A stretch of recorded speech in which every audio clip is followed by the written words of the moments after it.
Benvenuti nei podcast di Intesa San Paolo On Air, un luogo dove vengono condivise idee, voci e soprattutto storie. Buon ascolto.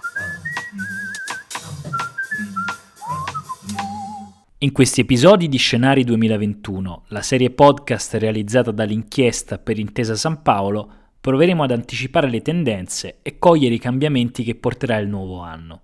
Io sono Francesco Maselli, giornalista dell'Inchiesta, e vi accompagnerò in questo viaggio. A dicembre 2020, in Italia, 101.000 persone hanno perso il lavoro. 99.000 di queste sono donne. Un numero impressionante, che fa riflettere sulle difficoltà dell'Italia nel riuscire a dare pari opportunità a uomini e donne sul mercato del lavoro.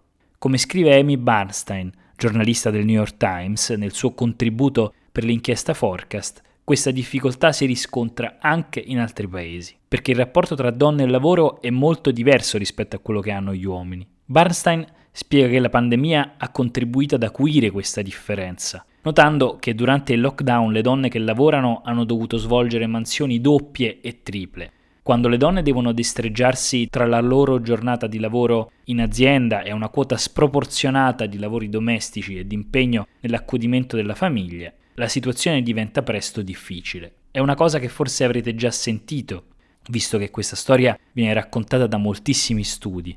Vediamone alcuni con l'aiuto di Amy Bernstein. Un rapporto annuale sulle donne e il loro posto di lavoro, compilato dalla società di consulenza McKinsey e dalla no profit leanin.org, che si occupa delle condizioni professionali delle donne, ha mostrato l'impatto negativo sugli Stati Uniti della pandemia e della recessione che l'ha accompagnata.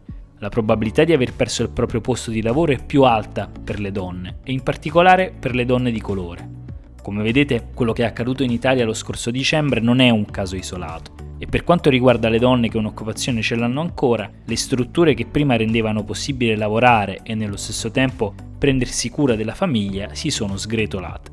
Le scuole, per esempio, sono passate alla didattica a distanza o a quella mista, costringendo molte mamme che lavorano a impegnarsi come assistenti all'insegnamento e contemporaneamente a occuparsi delle proprie responsabilità professionali. Chi di voi ha lavorato a casa con 1, 2 o 3 figli adolescenti o più piccoli sa a cosa si riferisce Bernstein. Secondo il report, negli Stati Uniti, una donna su 4 sta pensando di allentare il proprio impegno professionale o di lasciare del tutto il lavoro, e una simile tendenza minaccia di disfare anni di miglioramenti conquistati dalle donne nei luoghi di lavoro. Vi stupirebbe vedere una tendenza simile anche in Italia? Va detto, i numeri non raccontano l'intera storia. Le donne devono gestire una quantità di stress che una volta sarebbe stata inimmaginabile. Katherine Goldstein, la conduttrice del podcast The Double Shift, ha riassunto con una proposta questa condizione. Mi sembra, ha detto, che tutte le madri dovrebbero accordarsi per una nuova formula di cortesia che sostituisca la domanda "come stai?" con per esempio "oggi hai pianto?". Anche Amy Bernstein conduce un podcast che si chiama Women at Work, della Harvard Business Review, e ha intervistato 3 donne in particolare per capire come se la stessero cavando. Veronica l'anno scorso era finalmente passata dal web design ai messaggi terapeutici, il lavoro dei suoi sogni, e amava la sua nuova vita, ma la pandemia ha costretto il centro dove lavorava a chiudere e sta cercando di tornare al web design. Veronica sta facendo i necessari aggiustamenti alla sua nuova realtà, facendo quello che deve fare per guadagnarsi da vivere. Ma come potete immaginare, non è contentissima di questa nuova rivoluzione. Emily, invece, è un'artista la cui compagnia operistica ha chiuso i battenti a marzo e non si è esibita per mesi. Il problema non ha a che fare con il lavoro, il problema ha a che fare con il senso delle cose, ha detto. Sono una cantante se non canto? Per chi ha la percezione di sé inestricabilmente legata al lavoro, non lavorare può infliggere un colpo esistenziale. È un aspetto forse sottovalutato ma importantissimo, soprattutto per chi lavora nel terzo settore o in ambienti particolarmente creativi. Lo stipendio è soltanto una variabile tra le molte che ci rendono felici. In ogni modo, la situazione non è necessariamente soltanto critica. Per quanto la nostra nuova realtà sia stata brutale, c'è anche qualche piccola benedizione. Milioni di noi non devono più avere a che fare con il supplizio del pendolarismo e i luoghi di lavoro sono diventati molto più flessibili nella loro organizzazione delle attività, e questa è una tendenza che probabilmente continuerà. Tuttavia, non possiamo ignorare il fatto che non dovendo più fare spostamenti da pendolari stiamo lavorando più ore ed è un tempo per il quale non siamo pagati. Tutta questa nuova flessibilità pone al nostro equilibrio tra vita e lavoro sfide più difficili e ci costringe a riconoscere che certe regole sono ormai obsolete. L'antica venerazione per il lavoratore ideale sta subendo un duro colpo. L'idea che il dipendente di maggior valore sia quello che contribuisce con il maggior numero di ore, è sempre disponibile e dà la priorità alla sua professione rispetto a ogni altra cosa, non ha mai avuto molto senso per gran parte delle donne che lavorano, che dopo tutto hanno sempre dovuto fare le acrobazie tra le responsabilità in ufficio e quelle a casa. Ma torniamo a Emily, la nostra cantante lirica, e vediamo come sta vivendo questi cambiamenti.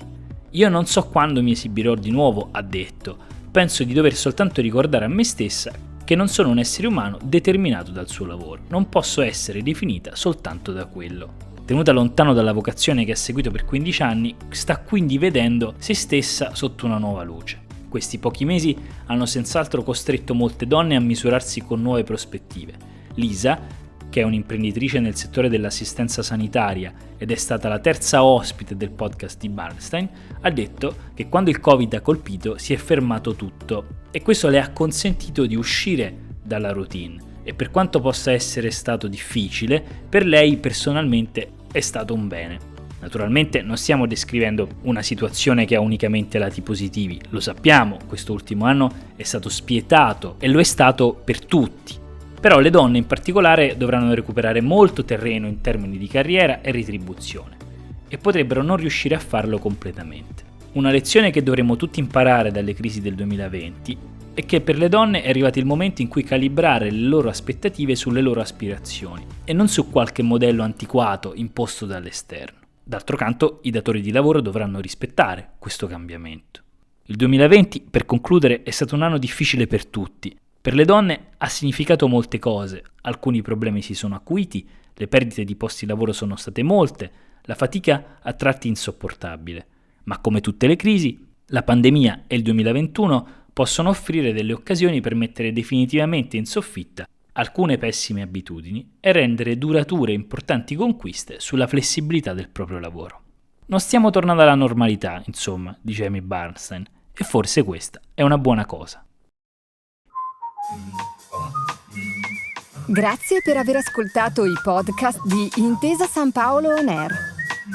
Al prossimo episodio.